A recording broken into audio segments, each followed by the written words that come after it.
Bienvenidos y bienvenidas a Enclave Política. En México ha causado un enorme impacto en varios sectores las revelaciones que ha hecho el informe de la Comisión por la Verdad tras lo ocurrido con los 43 normalistas de Ayotzinapa. Y en concreto, parecería que ese informe pone en evidencia a un sistema y un modo de actuar de las fuerzas de seguridad desde el más alto nivel del poder político, particularmente en la era del señor Enrique Peña Nieto. Para eso queremos conversar con el investigador de la Universidad Autónoma Metropolitana, Gregorio Vidal, a quien le damos la más cordial bienvenida como siempre. Gregorio, qué gusto tenerlo acá. Igualmente para mí es un gusto compartir con ustedes. Muchas gracias. La primera pregunta que le haría es ¿qué pasó en México? ¿Cómo se ha sentido? ¿Cómo se ha reflexionado alrededor del informe de la semana pasada de la Comisión por la Verdad? Bueno, ha sido una nota que ha causado pues un impacto importante en el país. Creo que el pronunciamiento que hizo el subsecretario Encinas, que es el encargado de conducir esta comisión, fue muy claro y a la vez contundente. Él no se anduvo por las ramas y dijo que la desaparición y muerte, porque en los hechos señaló que no hay ningún indicio que permita establecer que los estudiantes, los llamados 43, hay alguno vivo. Entonces dijo que esa desaparición y muerte pues fue un crimen de Estado y estableció claramente los elementos que le llevan a esa conclusión. A partir de ahí, tanto en la prensa, en fin, en las televisoras, en los medios de comunicación en general, es una nota que ha tenido significación, porque además hay que decir que no se concluye con la conferencia de prensa y la presentación de estos resultados, sino se están tomando acciones que algunas son de gran calado y que no tienen antecedentes. Y la otra pregunta que valdría la pena en esto, Gregorio, tiene que ver hasta dónde lo que se ha revelado o lo que ha mostrado, para ser más exactos, del informe, sacude el relato político que se había ido manejando de los últimos tiempos, hasta dónde cambia las versiones originales, los libros que se han publicado, o por el contrario refuerzan eso y le dan mejores elementos. Bueno, con relación a lo que se conoce como la verdad histórica a propósito de la desaparición de los normalistas de Ayotzinapa, que fue el punto de vista con el que cerró el gobierno de Enrique Peña Nieto, a propósito de ese conjunto de hechos que se construyeron para explicar, y soy muy claro, que se construyeron para explicar la desaparición de los alumnos de la normal de Ayotzinapa, pues constituye un punto totalmente diferente, es otra narrativa completa, que es la que permite llegar a la conclusión de que se trata de la verdad, de un crimen de Estado. Entonces habría que decir que es la negativa completa a esas conclusiones y de hecho la imputación que se hace del ex procurador Murillo Karam, digamos, con el que ha procedido ya la Fiscalía General de la República, parte precisamente de decir que él es el principal orquestador de un conjunto de hechos que intentaban poner a salvo toda la maquinaria del Estado que había participado en este acto de represión. De tal suerte que estamos ante una situación completamente diferente, pero que por otro lado, y eso es, digamos, lo importante, no implica necesariamente que estén apareciendo nuevos hechos, porque la discusión sobre si lo señalado por las autoridades judiciales del gobierno anterior tenía algún sustento, es una discusión que está en las sociedades de tiempo atrás y que en parte se ha procesado por las propias investigaciones e indagaciones que otros especialistas en particular la comisión de expertos extranjeros que participó en las indagaciones, habían llegado a determinar.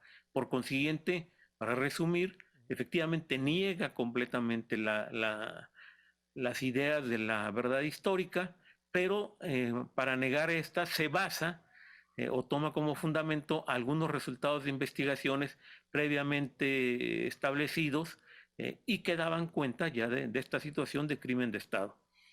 Claro, entonces Gregorio, ahí hay otro, digamos, desde afuera, fuera de México, uno podría imaginarse muchas cosas, pero la pregunta que también se hace es ¿por qué se demoró tanto? ¿Por qué tomó tanto tiempo llegar a este informe, tomando en cuenta que incluso cuando llega al poder Andrés Manuel López Obrador, declara como una de sus prioridades y efectivamente parecería que les tomó demasiado tiempo? Ahí puede haber varias explicaciones. La uno, el caso estaba muy engorroso, muy complejo, o la otra, había obstáculos para hacer este informe. Yo creo que ambas explicaciones tienen elementos de verdad. Efectivamente no es un caso sencillo. Establecer todos los nexos, vinculaciones y demás es una tarea complicada. Habrá que ver el curso de las investigaciones y se habla de que hay 33 personas que van a ser imputadas, entonces tendremos que ir conociendo esa lista. Junto al procurador está el encargado de la investigación en la parte operativa, Tomás Herón, que está fuera de México, se fue a Israel y allá está en una suerte de refugio y se está buscando pues proceder a su extradición, y junto a él hay otros nombres de este espacio de las autoridades en México, me refiero a todos los que procuran la justicia en el país. Al ir conociendo los mismos, vamos a ir viendo lo complejo de la situación. También se menciona que hay miembros del ejército, no está claro, aun cuando las declaraciones del subsecretario Encinas sí establecen que no se está refiriendo nunca al que encabezaba la Secretaría de Defensa, el general Cienfuegos, Salvador Cienfuegos, sino a otros personajes dentro del ejército. Entonces, eso va dando cuenta de una situación compleja, pero también, y en algún momento, hace no tantos meses, la Subsecretaría de Gobernación señaló que efectivamente seguía habiendo obstáculos y que estos obstáculos estaban, entre otros sitios, en el ejército mismo, y que no permitían que la investigación avanzara.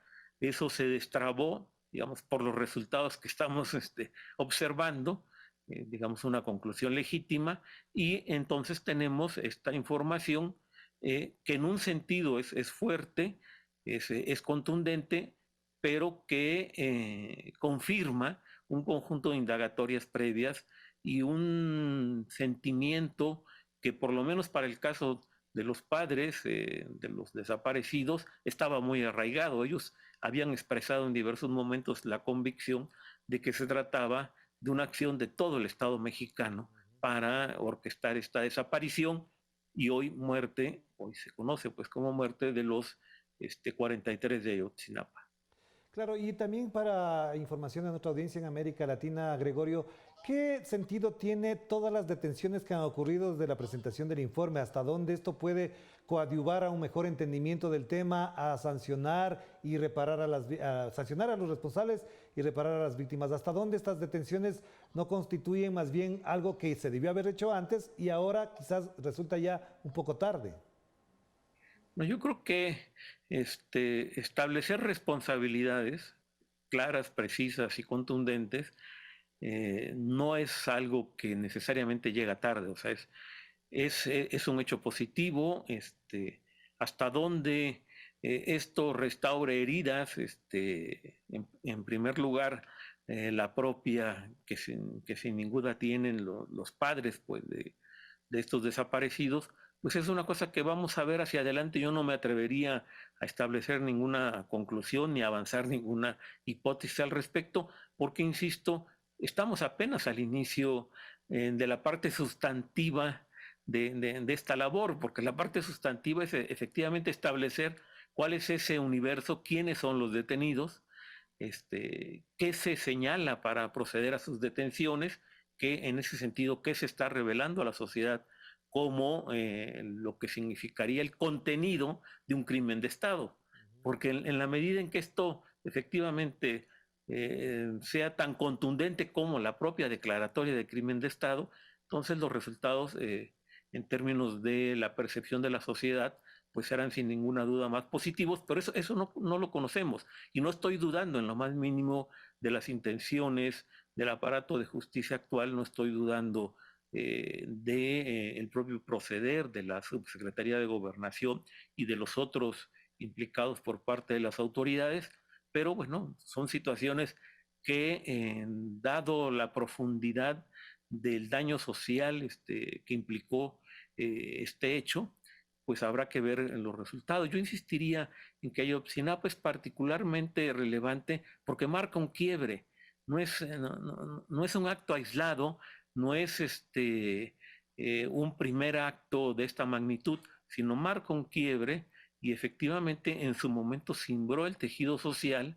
y dejó claro que en el país había una situación en donde la administración de justicia no existía en condiciones firmes desde el Estado se establecían reglas profundamente distintas en contubernio, en relación con diverso alcance, con el crimen organizado, con el narcotráfico, en fin, como un elemento más de la profunda desigualdad que ha existido y sigue existiendo en el país, y en esa condición es que impactó de la manera en que impactó. Claro, y una última pregunta en esta primera parte, Gregorio, tiene que ver con qué significado se asume ahora el rol que ha jugado sobre este caso en particular la figura de Peña Nieto. ¿Qué significado le dan los mexicanos a esa figura a la distancia de lo acontecido? Bueno, yo creo que o sea, la figura de Peña Nieto es por esto y por muchas otras cosas más, una que está socialmente muy sancionada. O sea, de alguna manera hay sectores de la sociedad que le atribuyen por lo menos responsabilidades de muy diversa índole en este hecho, pero en otros hechos más. Habrá que decir que la percepción que fue clave en el vuelco que tuvo el país en 2018, la percepción de un gobierno penetrado en muchos sentidos por prácticas corruptas, en donde no se respetaban los derechos humanos, en donde se privilegiaba el interés de unos cuantos, esa percepción en la sociedad fue tan amplia que efectivamente estuvo en el ánimo con significación que permitió el vuelco del resultado electoral de 2018.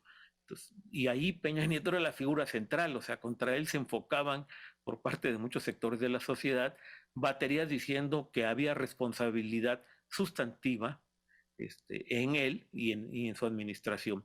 Entonces yo creo que este hecho agrega un elemento más, porque ciertamente es muy difícil pensar que una operación de estas características, por lo menos no se conoció en una parte de su desarrollo en Palacio Nacional. Bueno, habría que decir que en aquel momento sería en Los Pinos, porque desde allá se gobernaba.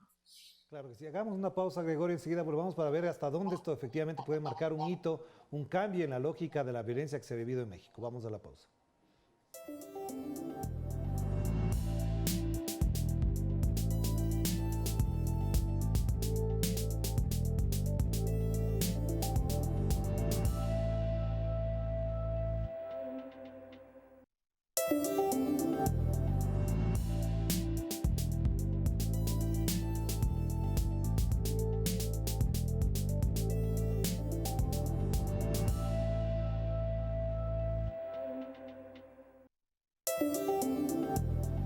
Estamos de vuelta aquí en Enclave Política. Seguimos conversando con el investigador de la Universidad Autónoma Metropolitana, Gregorio Vidal, desde México. Gregorio, este caso, como usted ya lo mencionaba, es paradigmático. Me refiero a los 43 normalistas asesinados en Ayotzinapa. ¿De qué manera esto, aparte de la pedagogía política que implícitamente está planteada desde el acontecimiento mismo, puede cambiar la lógica de la violencia que se vive en México desde hace algunos años, porque empezamos con la guerra total al narcotráfico y ya sabemos los resultados. Después fue a líderes sociales y campesinos, y en general la violencia ha adquirido unos matices y unos entornos bastante preocupantes que nunca antes se había visto en América Latina de esa manera. Bueno, por lo menos en, en el caso de México, efectivamente, constituye una situación de violencia extrema que, digamos, la construcción que se está haciendo en este momento, por lo menos la construcción que se hace desde el gobierno y desde los gobiernos, diría yo, porque es el conjunto de instancias gubernamentales o diversas instancias gubernamentales, en tanto ellas están en manos de un conjunto de partidos encabezados por la presidencia de la República. La construcción que se está haciendo es que ha habido ya un cambio radical en la situación del país.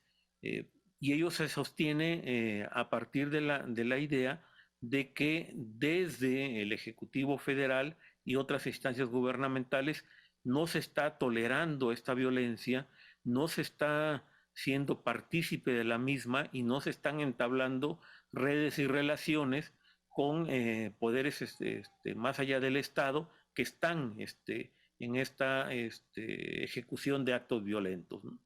Se define con fuerza que el actual es un gobierno que defiende los derechos humanos. Ahora, esta construcción, este discurso, pues tiene que terminar de ser asumido por la sociedad y para ello se reclaman, son imprescindibles hechos, constataciones sociales de que efectivamente las cosas han cambiado. Ahora, es un terreno muy complicado, realmente porque, digamos, el no respeto a los derechos humanos, porque en esos términos es que había que ponerlo, había calado muy profundamente en las formas de ejercicio del poder en México.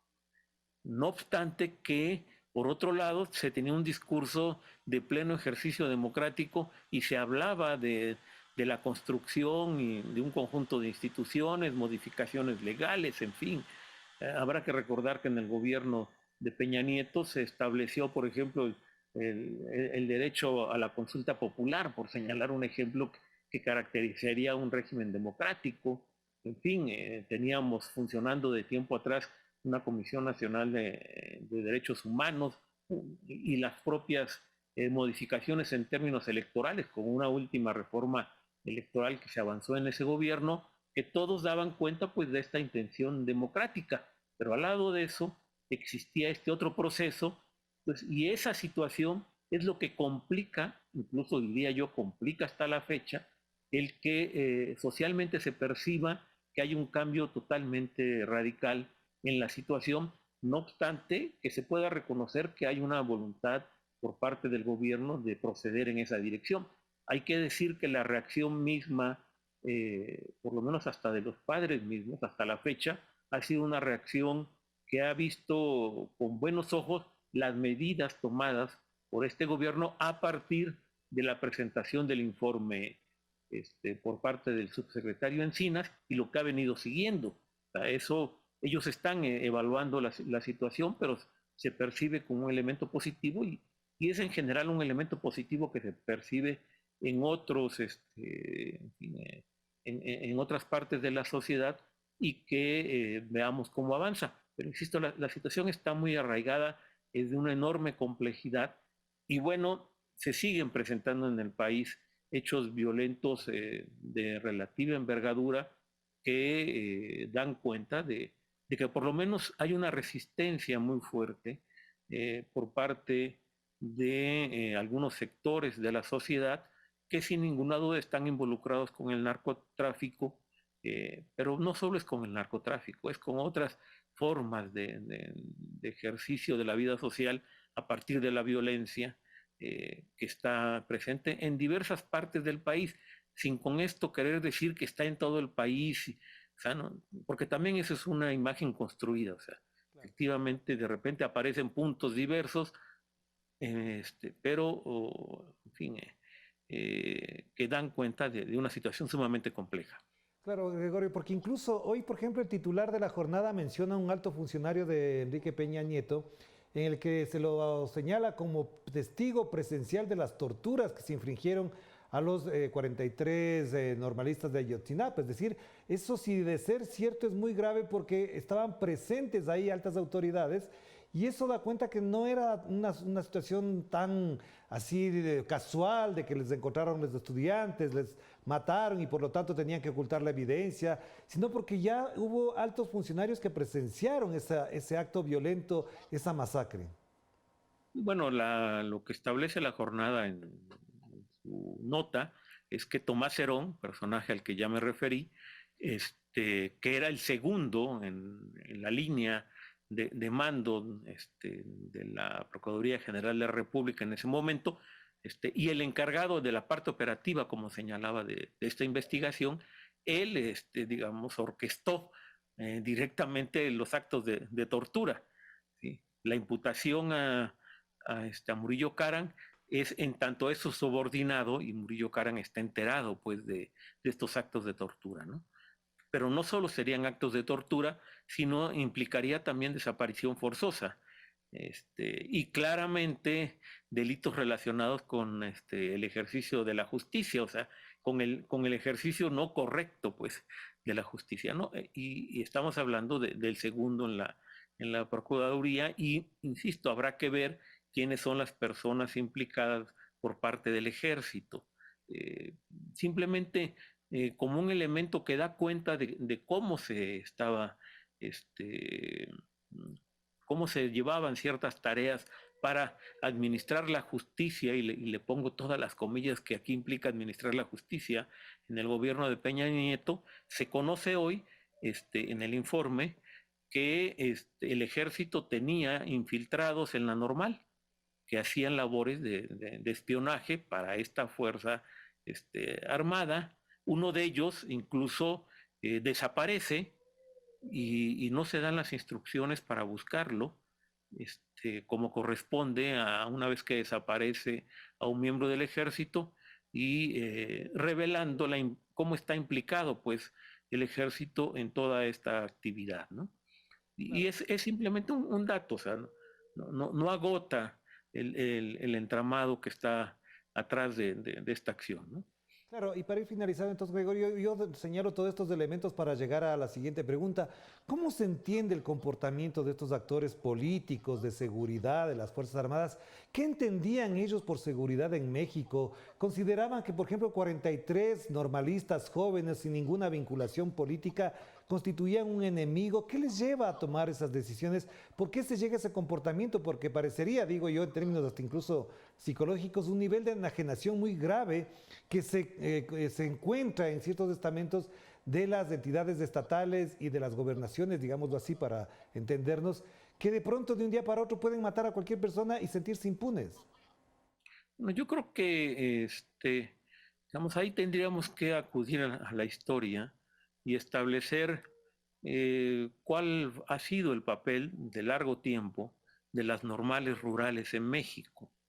Habrá que recordar que esto es una creación del gobierno de Lázaro Cárdenas, una creación en donde se concibe el acto de la educación de la población como un acto en el que se reconoce los hechos, digamos, sociales y que la educación en sí mismo es una actividad para construir conciencia ciudadana, para establecer derechos ciudadanos. O sea, hay una manera de verla que va más allá de la simple transmisión de conocimientos. Y las normales son parte pues, de ese proyecto, una parte muy importante, que están incluso alojadas, colocadas en regiones, en partes del país, eh, en donde, digamos, la desigualdad, la pobreza, en fin, condiciones difíciles han estado presentes y constituyen pues un espacio de cierta conciencia, de cierta toma de conciencia por parte de la sociedad. Esto se ha hecho de maneras muy desiguales, o sea, hay que plantearlo con cuidado y, en fin, necesitaríamos un desarrollo mucho mayor. Simplemente lo estoy ilustrando para establecer que es en ese contexto que se mantienen y que son también vistas por los gobiernos dependiendo la forma en general que se planteen los gobiernos frente a la sociedad. Es claro que en el gobierno de Peña Nieto se da continuidad a un conjunto de iniciativas, de reformas económicas, de transformación de la vida social del país, en donde se privilegian los intereses pues, de unos cuantos, eso hay que decirlo, o sea, tal cual. La política económica ejecutada en esa administración es continuidad, bueno, de este neoliberalismo así conocido en América Latina. Yo no quiero entrar a profundizar en el mismo, lo dejo ahí para que se tenga presente por parte de la audiencia, y en ese sentido es de que pues se puede estar pensando, no sin tener algún elemento de realidad, en que en estos espacios pues hay personas que mantienen una relación con la población, son vehículo para que ciertas expresiones de descontento social puedan prosperar. Hay todos estos elementos y desde ahí pues se lleva una labor que pinta cómo se entiende la gestión pública y la relación del gobierno con la sociedad, en donde efectivamente hay elementos de control, hay elementos de estar informado de la protesta social, de poder contenerla, de poder desmontarla desde dentro, que son prácticas que han estado presentes, no en el gobierno de México, sino en muchos gobiernos en toda América Latina, y que en ese sentido, en el caso de México, también se estaban dando, ¿no? Claro que sí. Muchísimas gracias, Gregorio. Muy amable, muy importante lo que acaba de mencionar y la explicación que nos hace de todo este acontecimiento. Le mando un abrazo, que esté muy bien. Gracias. Muchísimas gracias a Gregorio Vidal, investigador de la Universidad Autónoma Metropolitana de México. Obviamente el tema de Ayotzinapa siempre tendrá mucho por reflexionar, por lo que acaba de mencionar también Gregorio y también por lo que implica como pedagogía política para el resto de nuestro continente. Nos despedimos. Cuídense mucho. Chao, chao.